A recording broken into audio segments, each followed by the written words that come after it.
dalang mga posibilidad ng tagumpay o kabiguan, ng ligaya o lungkot. Kaya marapat lamang na tanggapin si Jesus bilang tagapagligtas at Panginoon. At matapos yun ay panariwain ang katapatan at paglapit sa Kanya bawat araw o day by day. Ang day by day ay naglalayong umalalay sa pang-araw-araw na pamumuhay. Narito po si Kuya Ed Lapis sa mensaheng pinamagatang Break the Culture of Selfishness.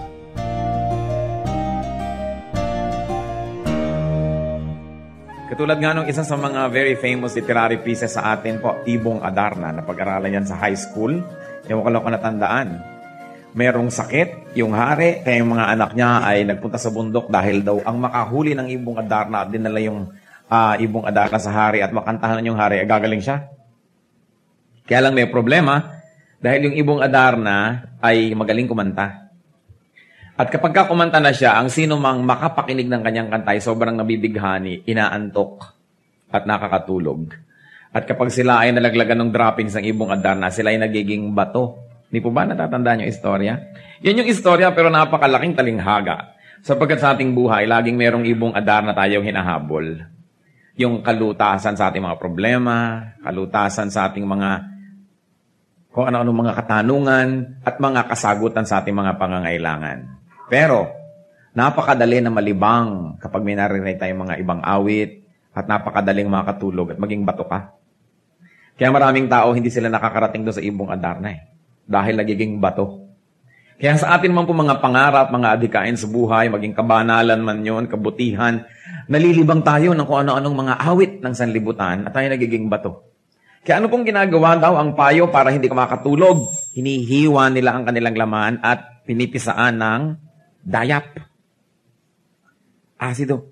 At ganoon din sa buhay natin. Para huwag tayong makatulog sa panlilibang ng sanlibutan, para huwag nating makuha yung ating mga pangarap at mga minimithi. Kailangan may sakripisyo, yung nasasaktan ka, nahihirapan ka, sapagkat kung gusto mo laging maluwag, madali, makakatulog ka at malilibang at hindi na mangyayari yung mga dapat mangyari sa buhay. Ang dami pong ganun, nalilibang, nakakatulog pag nagtagumpay, nalalasing ng tagumpay. At kung nabigo din naman, lalong nalalasing ng kabiguan. Nalilimutan ko ano yung goal. Maging sa Christian life, ano na ba talaga yung ating goal? Kung minsan nagkakagulo na yung mga churches, nakakagalit yung mga leader, nagbabangay-bangayan ng mga member, dahil nalilimutan ko anong goal. Kung ano-anong mga hadikain at mga pangarap at mga gusto ang nagiging focus ng buhay nila, kaya tuloy nagkakaiba-iba kasi iba-iba ng pangarap, iba-iba ng mga plano. Pero kung maaalala nating lahat kung ano yung goal ng buhay, to be like Christ. To be more and more like Christ, maiiwasan yung mga bangay-bangayan, gulo-gulo, kasi lalo tayong napapalayo sa tunay na wangis ni Kristo pag nangyayari yon. And many times pa nga, in the name of religion, people quarrel. But how can you justify quarreling in the name of religion when in the process, you become more and more like the devil and not like Christ?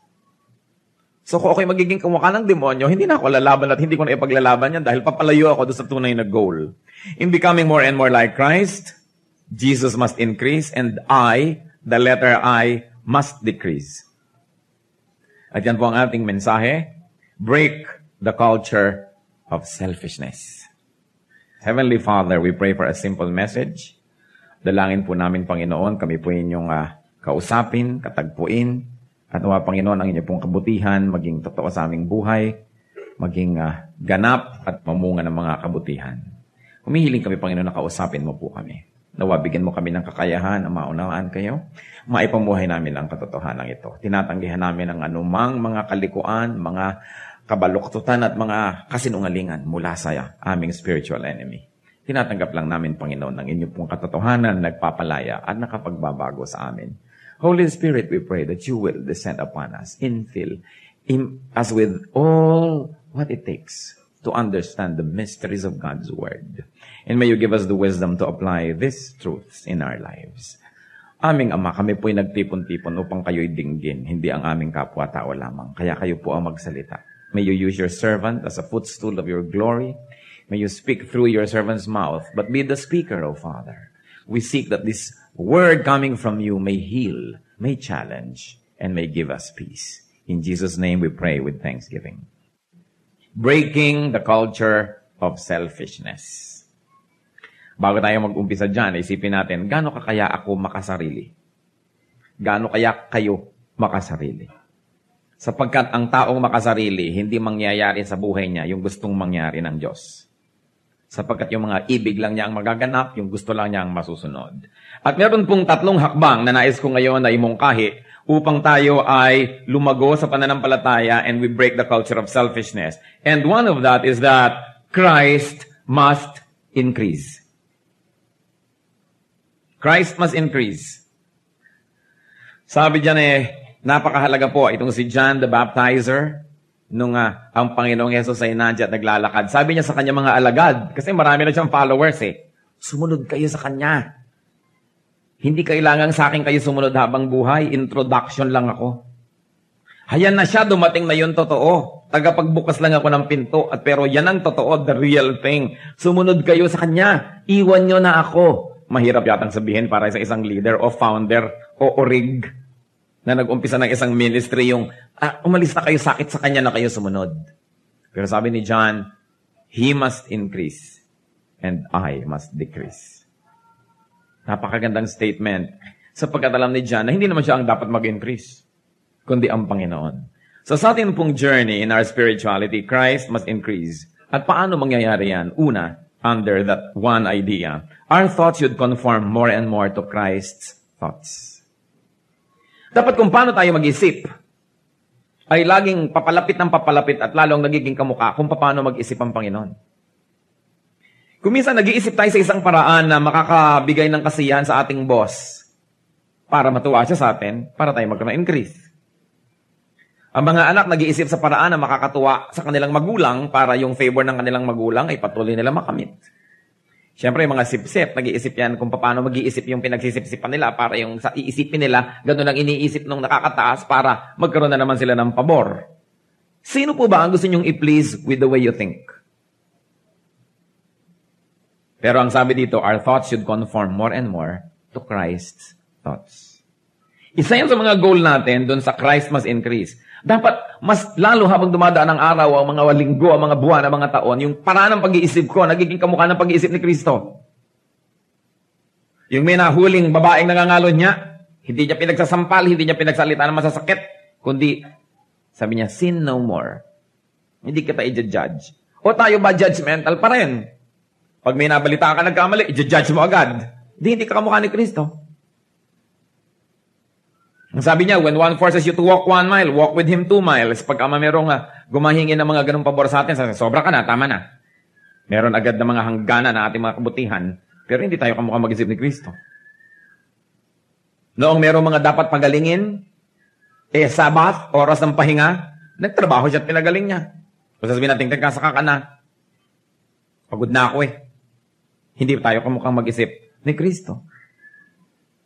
Pagka ang lagi nating iniisip, paano kaya ako magkakaroon ng lupa, ng bahay, ng kotse, ng mga ganyang bagay, bagamat hindi naman masama, pero alam natin that never, that the Lord was obsessed with such things. Kaya, paano ba tayo mag-isip? Sino ang kamukha natin mag-isip? Baka naman kamukha ng dyablo. Laging iniisip kung sino maiisahan, kung sino ang mababakalan, kung sino ang mapagsasamantalahan, kung sino ang maaapi, kung sino ang matatalo, napaka-competitive. Hindi ata ganun mag-isip si Kristo. Ang mga magulang ngayon, walang ini-inculcate sa mga anak, kundi kailangan number 1 ka, talunin mo yung para akong aakyat sa entablado. Hindi mo na maintindihan kung talagang para sa bata ang pangarap o para yung magulang ay mag-aakyat ng entablado at makapagyabang sa mga kapwa magulang. We are inculcating such kind of very, very competitive thoughts sa ating mga anak. Ganun ba paraan ni Kristo? Kaya yon, our thoughts should conform more and more to Christ's thoughts.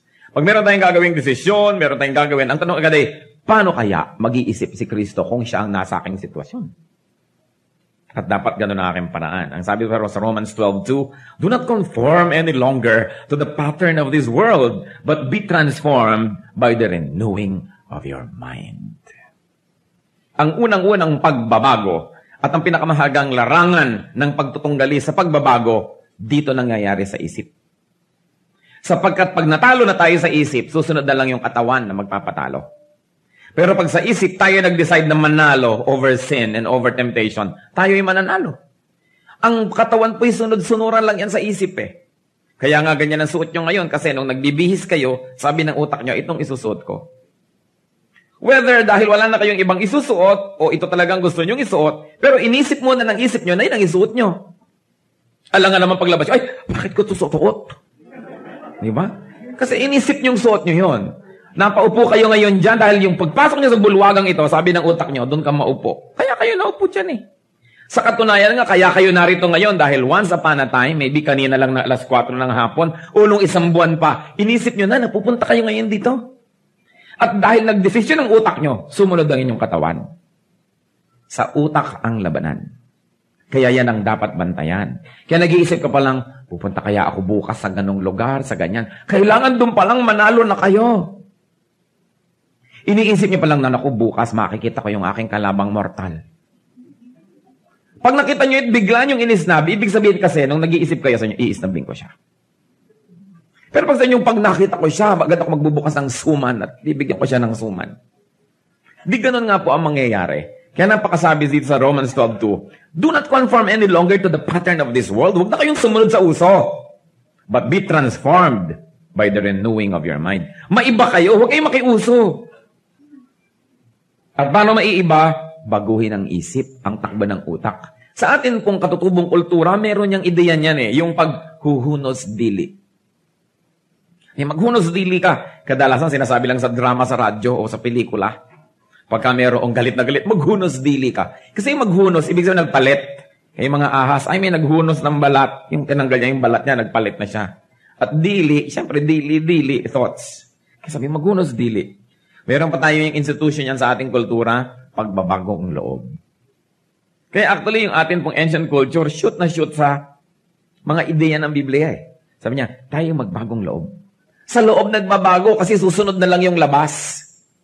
Kung ano yung nandun na sa loob, mangyayari yun sa labas. Kaya sa loob dapat bantayan. Sabi sa Philippians 2:5, your attitude should be the same as that of Christ Jesus. Can you imagine? It's a very clear message. Your attitude should be the same as that of Christ Jesus. Ng ating asal, ang ating ugali, dapat kamukha nung kay Kristo. So for Christ to increase, 1, our thoughts should conform more and more to Christ's thoughts. 2, our words, our vocabulary should conform more and more to Christ's vocabulary. Kung ano ang mga salitang lalabas sa bibig ni Kristo, yun lamang ang mga salita dapat lumalabas sa ating bibig. At hindi kailanman lumalabas sa ating bibig dapat yung mga salita na namumutawi sa bibig ni Satanas o ng mga masasamang espiritu. Kasi ang nangyayari, yung bibig ngayon, praise God, mamaya-maya nagmumura. Mamaya-maya naninismis, mamaya naninira ng puri, mamaya nagsisinungaling. Ang sabi sa Bible, pwede ba ng isang bukal labasan ng malinis sa tubig at maruming tubig? Kaya anong sabi po sa Ephesians 4:29? Do not let any unwholesome talk come out of your mouth, but only what is helpful for building others up according to their needs, that it may benefit those who listen. So paano na tayo magsasalita? Huwag dapat lumalabas ang mga malalaswa, mga masasagwa, magagaspang. Masasakit ang salita mula sa ating bibig at ang lalabas lang dapat yung nakapagpapataas ng iba. Nakatutulong sa kanila. Hindi pag nagsalita tayo may nasiraan, merong nasira ang puri, merong nawala ng karangalan, may napahiya dahil tayo nagsasalita. At yung mga nakikinig, natatambakan ng basura ang kanilang isip. Di ba ayaw nyo naman na may naghahagis ng basura sa loob ng bakuran nyo? Ayaw nyo nga na may nagpapasok ng maruruming sapatos sa inyong bahay. Ayaw nyo kuminsan na may maruming mga tao na galing sa kalye, uupo sa inyong kama. Naman dumi-dumi mo, huwag kang umupo sa kama ko. Di ba? Bakit pinapayagan natin kuminsan na may mga maruruming salita na matambak sa loob ng tenga natin? Anong tenga natin? Basurahan?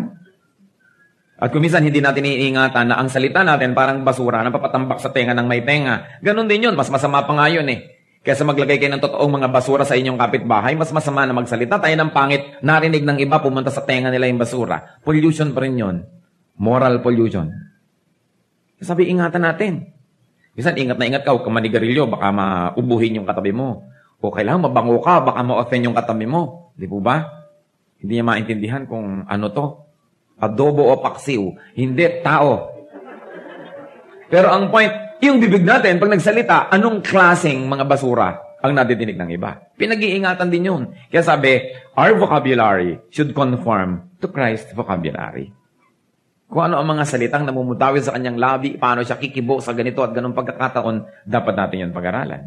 Ano pa po? How else can Christ increase? Our deeds should conform more and more to Christ's deeds. Ang ginagawa natin, dapat yung ginagawa ni Kristo. Huwag naman yung sobrahan, baka magpapako kayo sa krus. Solo na lang niya yon. Pero yung iba, paglilingkod sa kapwa, pagtulong, napakahalagang ginagawa natin. Kaya sabi sa John 9:4, as long as it is day, we must do the work of Him who sent me. Sabi ni Lord yon. Night is coming when no one can work. At sinabi niya, we. So niya, as long as it is day, we must work. Do the work of Him, meaning the Father who sent me. We, tayo, si Kristo at ang mga Kristiyano, habang may panahon, habang may liwanag, habang may kapangyarihan, habang may lakas, dapat gawin ang dapat gawin. Nakakalungkot, marami nang mga tao na yung lakas nila ginagamit sa paggawa ng gawa ni Satanas. Isipin nyo na tayo ibinigyan ng Panginoon ng lakas para magkaroon tayo ng energy to do the right thing. Kaya mali na yung energy, yung lakas, yung talino, yung intelligence, yung skill, yung power, gamitin sa paggawa ng gawa ni Satanas. Can you imagine, binigyan tayo ni Lord ng dila para magsalita ng mga blessing at mga encouragement. Tapos si Satanas ang gumagamit para manira ng kapwa, para sirain ang loob nila, para sila i-deceive. Binigyan tayo ng kumisa ng magagandang mga katawan para ipaglingkod, tapos ginagamit mong pang-akit. Diba? Ikaw ang babae sa bintana o ang lalaki sa pinto. Ginagamit mo ang iyong sarili para akitin ng iba. Di po ba? Can you imagine, na sabi sa Bible, don't you know that your body is the temple of the Holy Spirit? And this body which is the temple of the Holy Spirit is prostituted by many people. Not only by prostitutes who get paid for sexual services, but anybody who uses his or her body to what? To awaken sexual desires in other people, not their spouses. Hindi mali ang paggamit mo sa iyong katawan. Sayang lang ang kinain mong petchay na nagkaroon ng energy dahil sa photosynthesis na inimbento ng Diyos. Diba? Yung pala, pinakain ka ng karne, pinainom ng tubig, ng gulay, tapos lalakas ka lang, gagamitin mo lang yung lakas para labanan siya at paglingkuran si Satanas, para yatang mali. Dapat ang ginagawa natin, yung trabaho ng Diyos. Pero yung manirang puri, di po ba? Mangakit ng kapwa, mandaya, lahat ng yan. Mali. Hindi tayo nilikha ng Diyos para gawin yun. Wala sa lugar. Our deeds should conform more and more to Christ's deeds. What Christ never did, we probably don't have to do. Essentially, hindi naman technically kasi may mga technical differences ngayon yung life noon. Pero ibig ko sabihin, yung moral aspect of what we do. And then, how else can we make Christ increase? Our fruits should conform more and more to Christ's fruits. Sabi sa John 15:16, you did not choose me, but I chose you and appointed you to go and bear fruits. Fruit that will last. Hinahanapan tayo ng Diyos ng bunga. Ano ba ang bunga ng ating mga gawa? Yung iba, ang arkitekto, siyempre ang bunga niya, architecture. Di po ba? Yung surgeon, ang bunga niya, mga na-operan niya.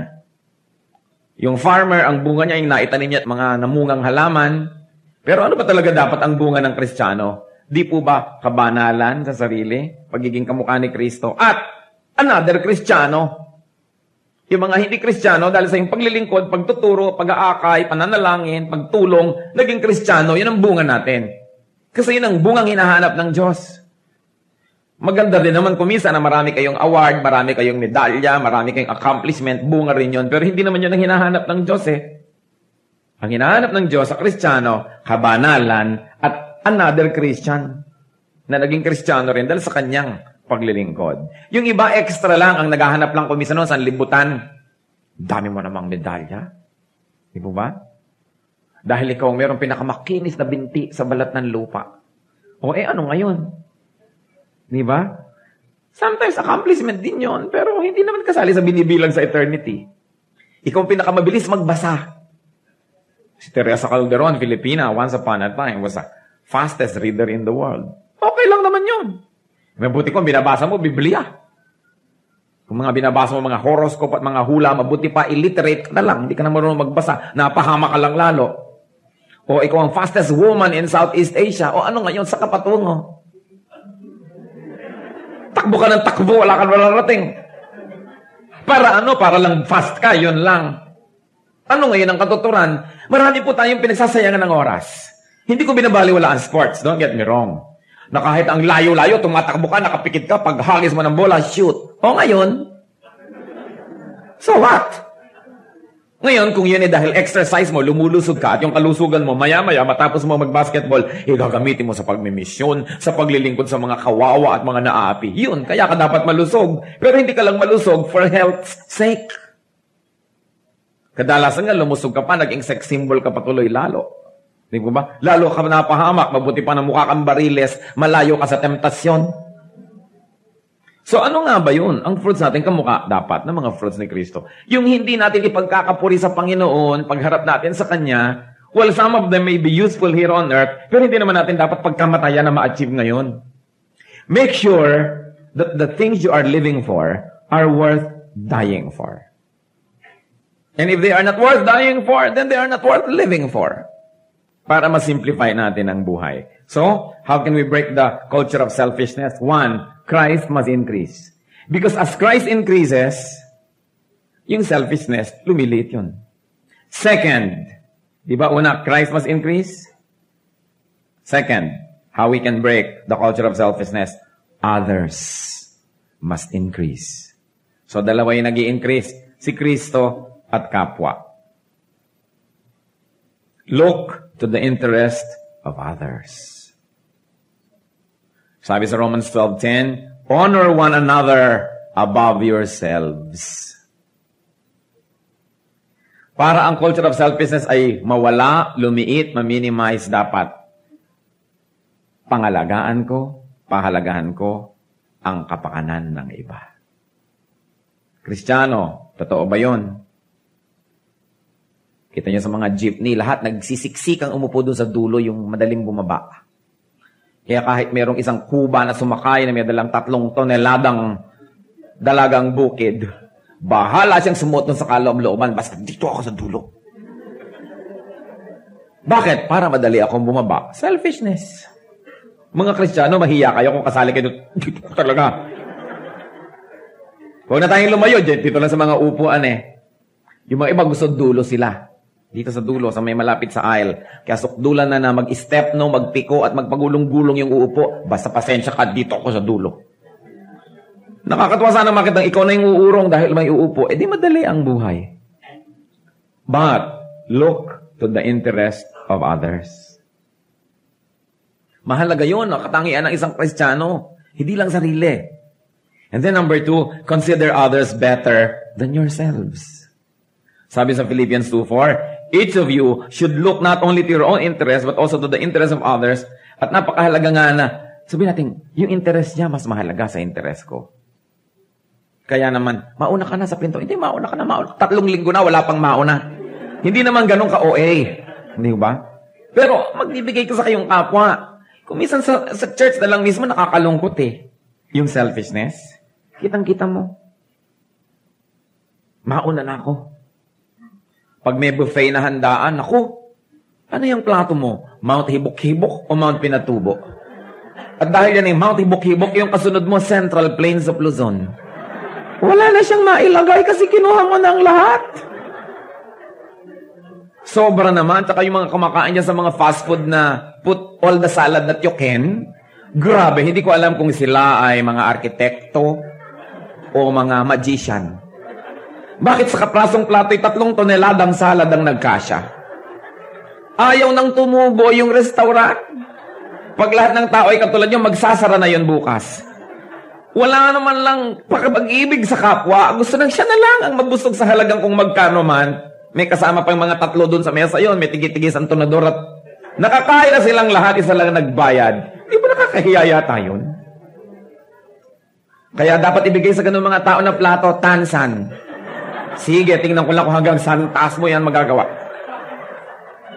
Nakakahiya. Ang iniisip lang siya. Kumisan mga handaan, hindi pa nakakakain ng lahat. Uy, si Kumare may balot na, safe na. Bahala na kayo magkagutuban, basta ako may iuwi na ako. Hindi po ba, nakakahiya. Kung tinatamaan lang siguro ng kidlat ang mga ganun, karami na nasunog. The point is, consider others better than yourselves, na yung pangangailangan nila, above may pangangailangan. Hindi ako muna bago kayo. Hindi yun Christian. Hindi yun Christian. Kaya sabi sa Philippians 2:3, do nothing out of selfish ambition or vain conceit, but in humility, consider others better than yourselves. In other words, honor others above yourself. Hindi yung, mas deserve naman ako eh. Mas dapat ako kaysa ikaw. Di po ba ganun kadalasan? Kaya nga gusto nating tayo yung katapat ng aircon. Minsan sa mga upuan lang, kailangan doon ako sa tapat ng aircon. Talaga naman kahit sumabog ang lupa, doon siya dapat. Kahit na magkagulo-gulo kayo dyan, yung sarili. Alam niyo kung bakit natatawa tayo? Kasi totoo. At tayo mga Pilipino, tumatawa upang pagtakpan ng hapdi ng katotohanan. Talaga, nahulog ka na sa bus, nakangiti ka pa. Naghahabol ka ng basa ganyan, nakangiti lahat. Actually, na-embarrass yun eh. Don't tell me dahil kayo cheerful.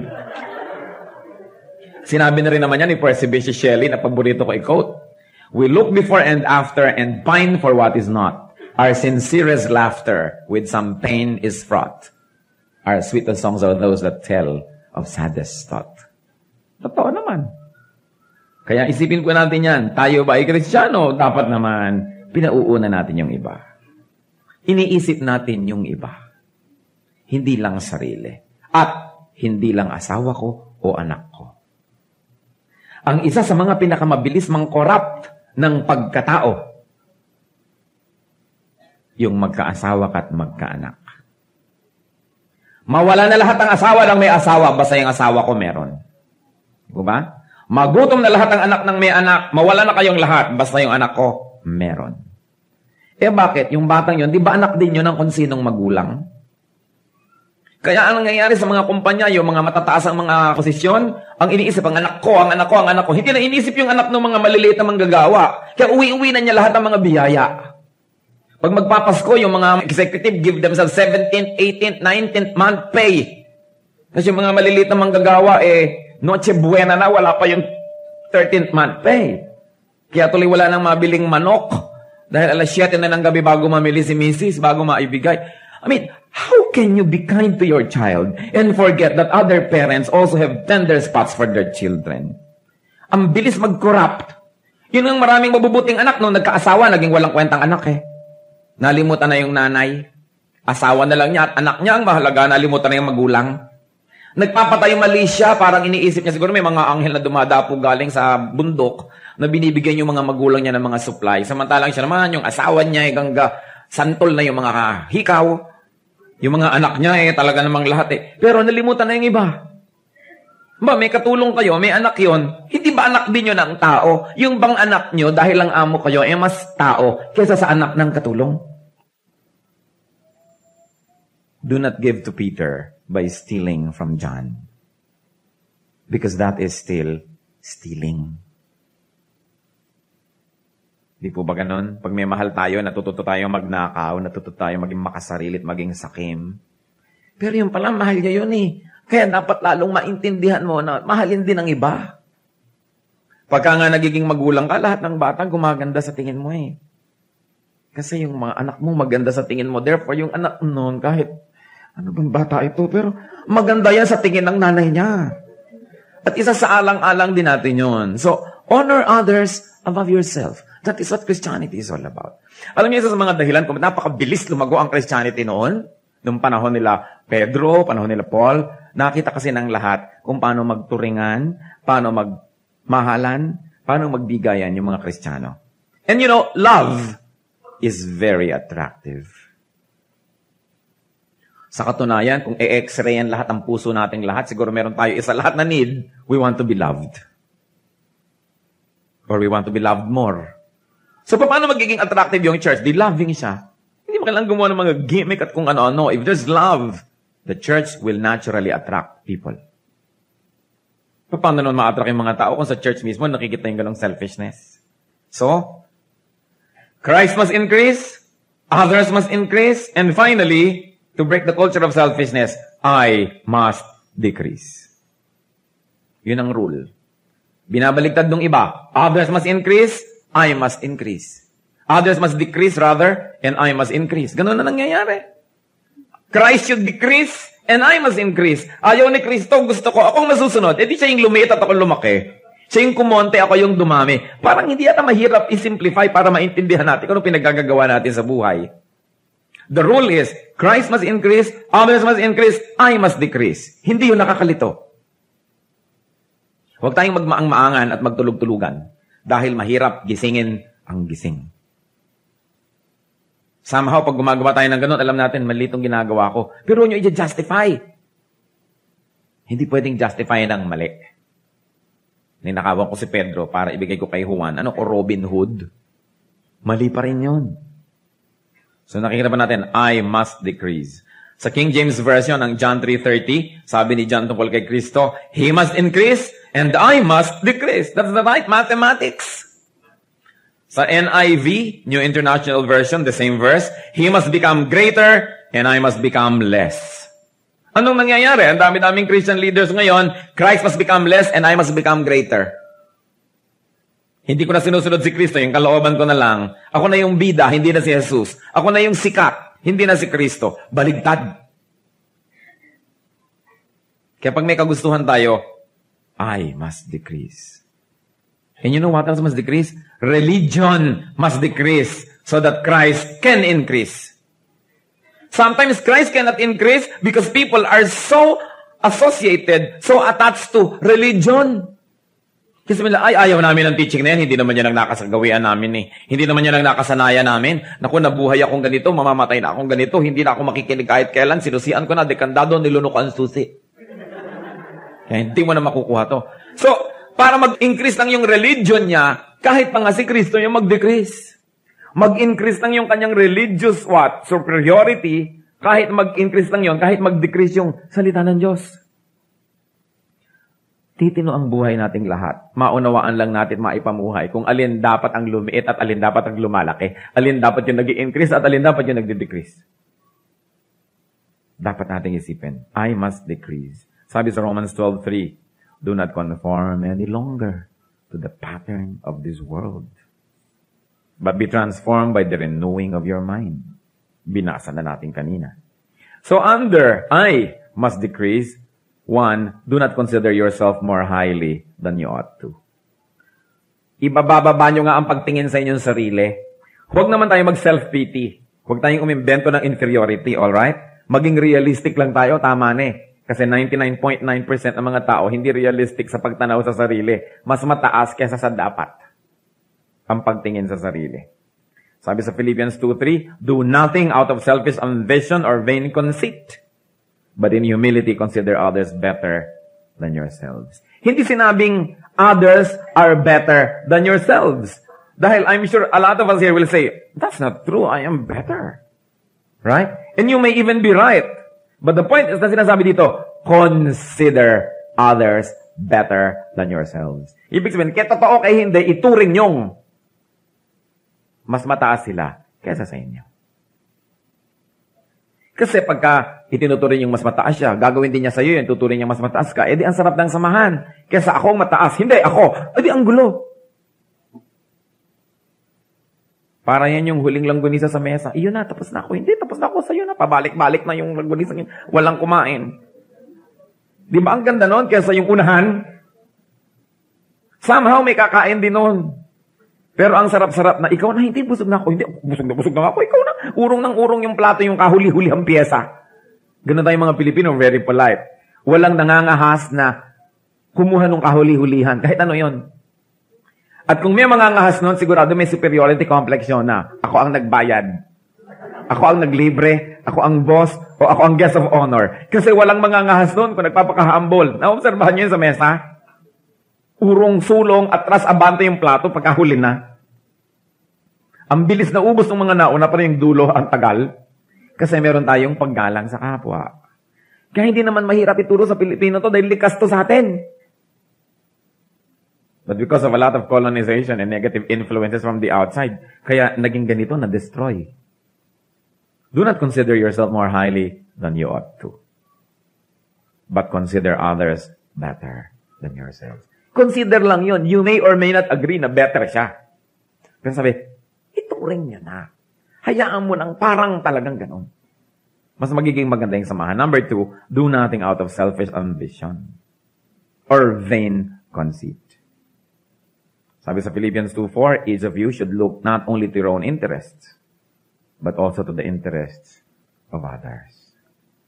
Ang dali-daling gumamit ng kapwa para sa ating mga personal na mga interest. Ang dali-daling sabihin ng isang politikong, minamahal ko kayo mga kababayan, pero taga-boto ka lang. Ginagamit ang mga tao. Di ba? Ang dami-dami mga activities na actually gagamitin ka lang in the end pala. Kunwari, nanalo ka lang kay laki-laking ganong premyo, tapos kukunan ng litrato, ibabalanta sa lahat ng lugar, para lahat gayahin ka, para bumili din sila ng produkto, at baka manalo rin, ganito at ganon. Actually, ginagamit tayo. So sabi, each of you should not do that. Hindi yung puro conceit, puro sa sarili. And then, do not look only to your own interests. So sabi mo, mabuti to sa akin, pero mabuti ba to sa kanya? May benefit ako dito, pero may benefit din ba siya? O ako lang? Makakabuti ba to sa aming lahat? And then, of course, do not be greedy and self-indulgent. Hindi tayo dapat sakim. Hindi makasarili. Kasi yan ang ugali ni Kristo. Ano po ang bunga ng pagiging makasarili? Gulo. At lahat ng mga masasamang gawa. Kaya sabi sa James 3:16, for where you have envy and selfish ambition, there you will find disorder and every evil practice. Basta meron ng mga inggitan, pagiging makasarili, kasunod na ang gulo at lahat ng masasamang gawa. Kasunod na yan. So, in spiritual growth, brothers and sisters and friends, the letter I, must decrease. Ang problema, ang mga tao may eye sickness. Hindi mata. The letter I, eye sickness. Lagi na lang, ako. Kundi pa sa akin, wala nangyari sa'yo. So mag-asawa nga, madidinig mo pa, alin, kung hindi ako napangasawa mo, hindi ka nahango sa lusak. Sakit naman. Pero may naggaganunan, lalo medyo mas mayaman yung isa o mas edukado, naglalaitan. Alam niyo ba yung mga sugat ng puso na gano'n na binabigay ng dila, hindi nalilimutan yun buong buhay? Nagkakasundo kayo uli, nagbabati kayo, pero nandun yun, naiingatan sa puso. Kasi yung sinasaktan natin ng puso ng kapwa, hindi talaga yun gumagaling. Liban na lang, isuko ng husto kay Kristo. Kaya iniingatan natin ang ating dila sa pagsasalita ng mga ganyang masasakit. Pagmamataas, pagmamalaki. Mga magkakapatid, nagpapataasan, nagpapagalingan. Lalo yung isa honor, tapos yung isa dishonor. Ang yabang-yabang na nung isa. Yung isang kapatid na dalaga, lagi nakukuha ang maid of honor. Yung isa man, maid of horror. So, nilalait-lait niya yon. Hanggang mga magkaanak yung mga yon, may mga conflict yung mga magpipinsan na yan, hindi yan natatapos. Dahil sa pagpapagalingan, maganda ka na nga pala, higit sa kanya, di dapat naman mabait ka. Maganda ka na nga, dudusta-dustain mo pa siya. Bakit? Matalino ka na nga, iinsultuhin mo pa yung hindi matalino. Ano napala mo nun? Lalo mo lang siya napababa para ka tumaas. The problem is, many people are not tall enough. So what do? They cut people's heads. So they will look taller. They are not secure about themselves, so they criticize everybody, hoping that when they criticize other people, magmumukha silang imperfect. Therefore, baka magmukha naman siyang better. Ganun lang naman yung chismis eh. Ganyan lang yung criticism. Alam niyo yung taong maraming frustration sa kanyang sarili, yan ang number 1, mahilig mag-criticize. Sa pag-criticize siya kasi, nag-iisip siya na pag bumaba ang iba, baka siya tumaas. Selfishness. But we destroy in the process. Kaya sabi sa Psalm 119 verse 36, sabi nung mayakda, turn my heart toward your statutes and not toward selfish gain. Sabi niya, itutok niyo po ang aking puso sa inyong mga katuruan at hindi sa mga makasariling mga hangarin at kapakinabangan lamang. Kapag may iniisip tayo, makasarili ba to? Kung minsan gusto mo nang kumanta sa church, pero makasarili pa ba yun? O dahil gusto mo sumikat? O talagang gusto mo mag-serve? O don't teach ka sa Sunday school. Anong dahilan? Gusto mo mag-serve o dahil para sa sariling pangangailangan? Ano ba talaga? Siyempre, pwede naman nating paglakuan ng tao, pero hindi naman natin pwedeng itago ang totoo sa Diyos. Alam naman niya lagi yun. Ephesians 4:22-24, You were taught with regard to your former way of life to put off your old self, which is being corrupted by its deceitful desires, to be made new in the attitude of your minds, and to put on the new self, created to be like God in true righteousness and holiness. Ganda-ganda ang bigat. May tinuruan kayo tungkol sa inyong dating buhay na hubarin nyo na, talikuran nyo na ang inyong mga dating sarili. Sapagkat yan ang sisira sa inyo, sabi doon. Katulad ng inyong mga mapandayang mga pagnanasa. Bakit mapandaya ang pagnanasa? Kasi nasa ka lang nasa, pag nakuha mo, hindi ka rin naman satisfied, sandali lang. Bukas, mas mataas na degree na yung pagnanasa. Habang hinahabol natin, pinagbibigyan ng ating mga desires, lalo tayong kulang. Lalo tayong kulang at kulang at kulang. Naghahanap ka ng pag-ibig, kaya kung saan-saan ka naghahanap niyan, mamaya, nalibang ka ng 3 minuto, bukas malungkot ka na naman. Nalilungkot ka, so gusto mong malibang, manonood ka ng mga tapes, pelikula. Nalibang ka ng 2 oras, nung naglagay ng letter na the end, you are sadder than before. So, ang solusyon, maglagay uli ng isa pang tape hanggang hindi kayo nangangalumata sa kapapanood. Kaya yung iba kumanood, 2-3 kasi you feel alone in life, so manonood ka. So for a while, you're entertained. Pero pag natapos na yun at dumilim na uli yung screen, you feel more alone than before. So you need another tape and you need another tape. Ganun yun nagda-drugs. Sumasaya sandali. Mamaya, higher dosage, higher dosage, higher dosage. Ganyan lahat ang desires. Mapandaya. That's why the word said, deceitful desires. Gusto nyo mamaya na isang ternong damit, pag meron na, hindi na kayo kontento. Gusto nyo 3 terno, 4 na terno, hindi na kayo matitigil niyan. Gusto natin ng ganitong posisyon, pag nakuha mo, gusto mo higher, higher, higher, hindi ka matitigil, walang katapusan, dahil desires, worldly desires, are deceitful. They are meant only to turn you into an addict, to turn you into a slave. Bakit? Di ba Jesus is truth and the truth sets free? Free tayo kay Jesus. So kay Satanas, hindi tayo free. And how does Satan keep us as slaves? Paano niya tayo pinananatiling alipin? Sa pagbibigay ng kutakot-takot ng mga pagnanasa sa atin. Kasi alipin tayo ng kung anong ating pinagnanasaan. You are a slave of your desires. Kaya mabuti we desire righteousness, we desire simplicity, we desire godliness. Kasi pag yun ang ating pinangarap at minithi, iyon ay naaabot. Kasi ibinibigay ng Panginoon. Pero ang iyong mimithiin ay yung nasa kabilang kampo, yung mga kay Satanas, mga lust, mga desires, pride of life, yung mga ganyan, di po ba? Lust of the flesh, lust of the eyes, pride of life. Mamamatay na lang kayo, hindi nyo pa yan makukuha. Kasi hindi yan nakukuha dahil yan ay kasinungalingan. Para siyang rainbow, pag pinuntahan nyo, wala naman talaga siya doon. Illusion lang siya. That's why we watch our desires.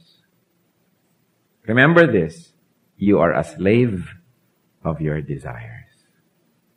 Kaya kung naghahanap ka ng pag-ibig, lakad ka ng lakad, 10 kilometro, 20 kilometro na nalakad mo, pag-ibig, nasan ka? Slave ka niyan.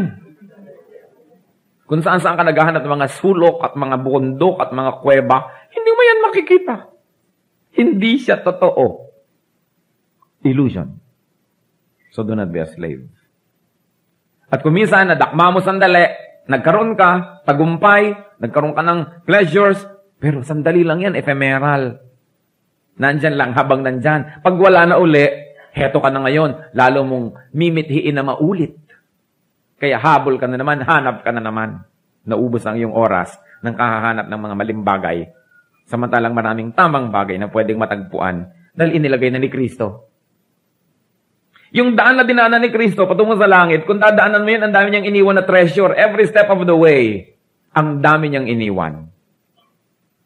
Ba't hindi nakikita ng iba? Iba namang landas ang tinatahak Kaya ang nakikita, disaster, lungkot, danger, kung ano-ano. Kasi hindi naman yun ang landas ni Kristo At hindi yun ang dapat nating tahakin. Kaya more of Christ, more of others, less of self.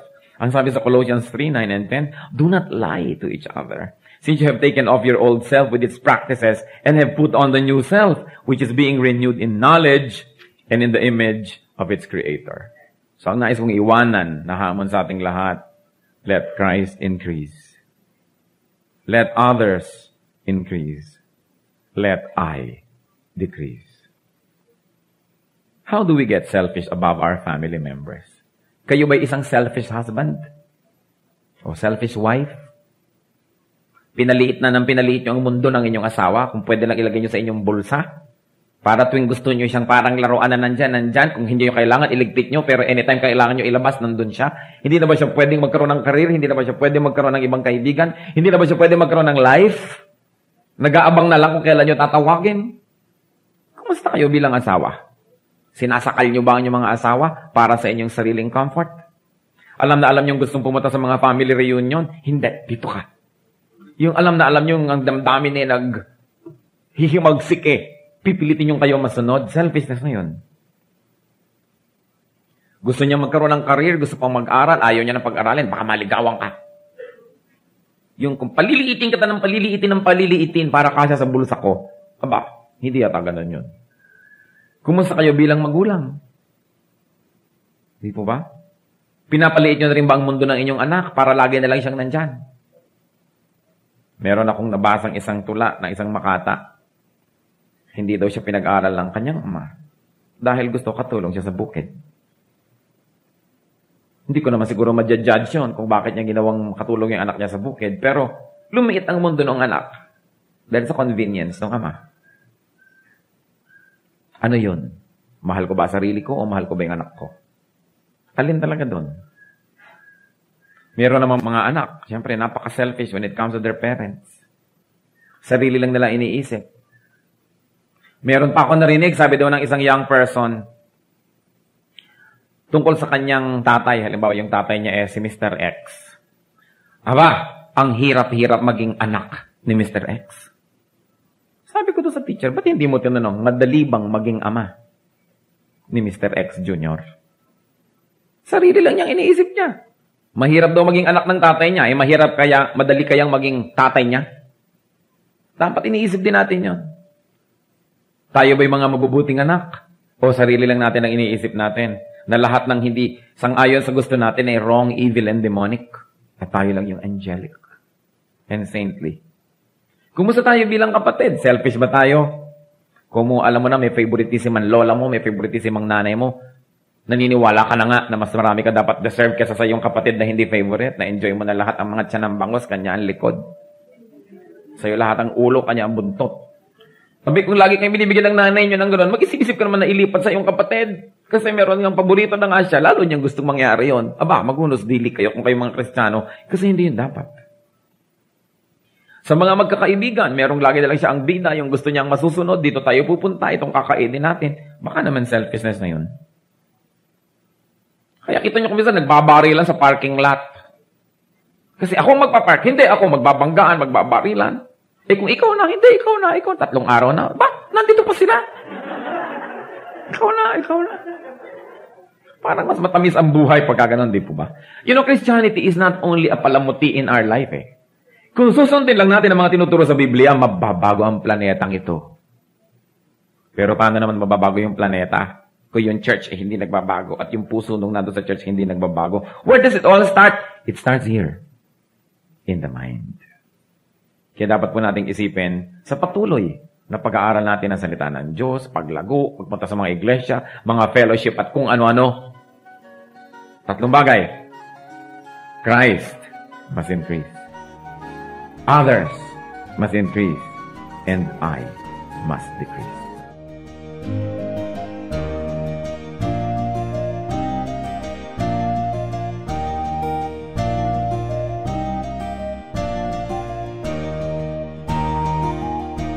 Ang katatapos pong mensahe ni Kuya Ed Lapiz ay pinamagatang Break the Culture of Selfishness.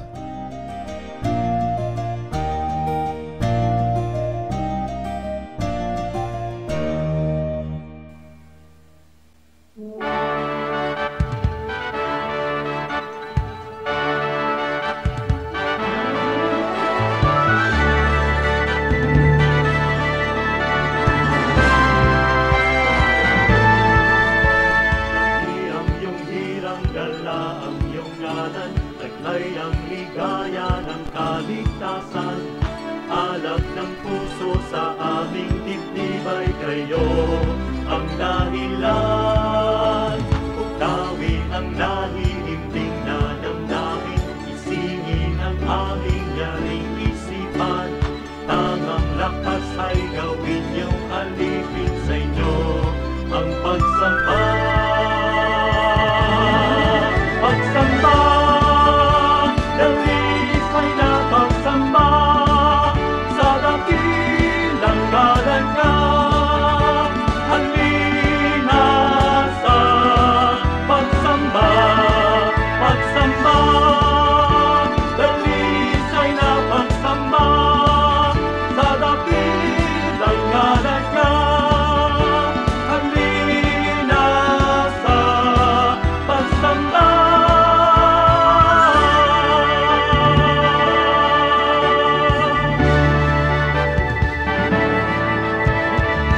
Ang iyong hirang dala ang iyong kalat, taglay ang ligaya ng kaligtasan.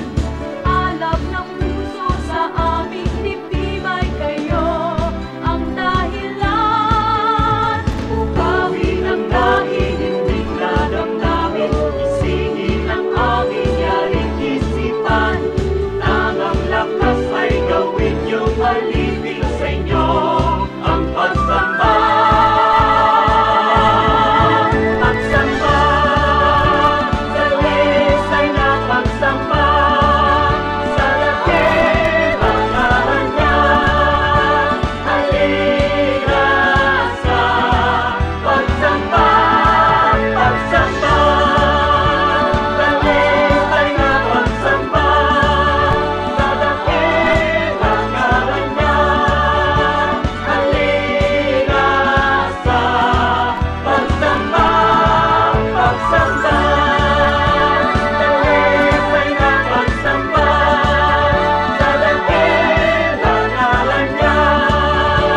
Halina sa pagsamba, pagsamba, dalis ay napagsamba sa dakilang ngalan niya.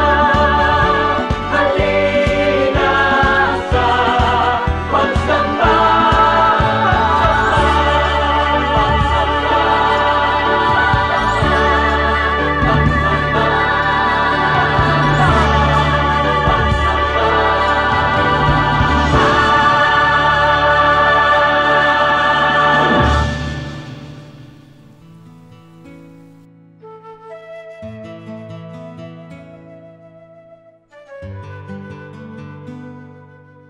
Bakit kapag Biyernes, munggo ang ulam? Ang munggo kasi maraming protein. At alam niya na ating mga ninuno na mabuti sa katawan. Ngayon, dahil sa relihiyon, nagkaroon ng pangingiling kung Biyernes at nagkaroon ng tradisyon ng marami na huwag kakain ng karne kung Biyernes. So ano magandang substitute? Munggo. Kasi maraming protein yan.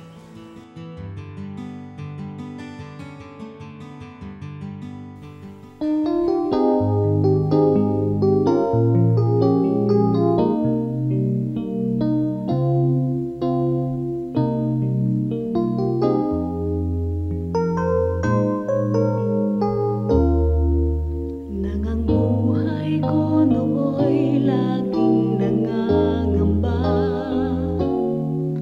ang pagluhay di ko kaya at walang patutunguhan.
Diyos, kayo'y aming pupurihin.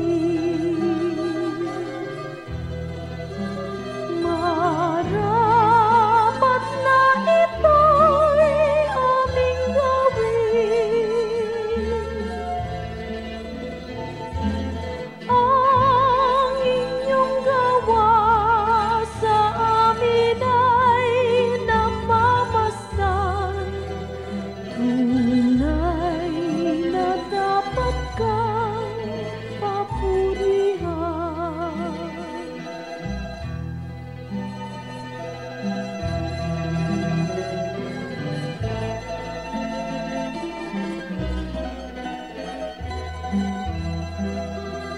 O Diyos, kayo'y aming sinasamba.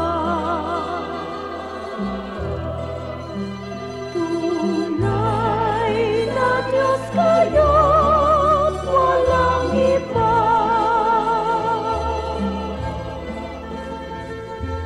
Ang inyong likha ngayon'y nangangayo pa. Ay buhay niyo, O Diyos, kay dakila.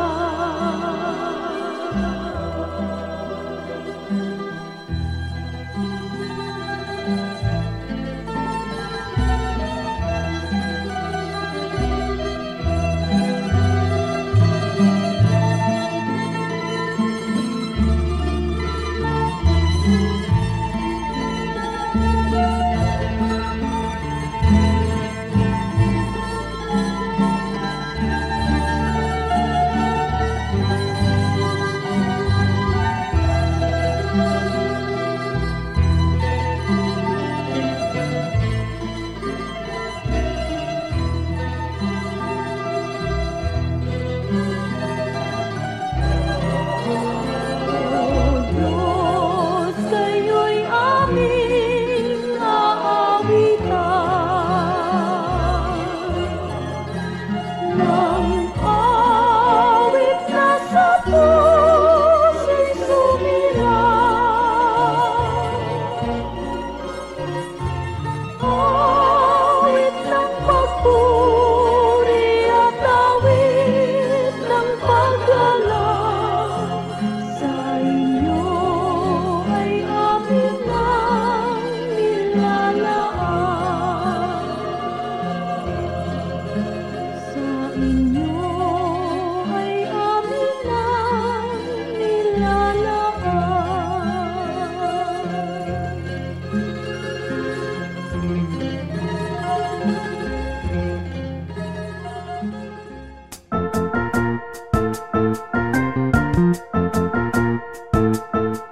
Oras na po para pansamantalang magpaalam ang programang Day by Day. Tayo po'y magsama-sama tuwing ika-6 hanggang ika-7 ng umaga, araw-araw. Magandang umaga po at mabuhay ang Panginoong Hesus!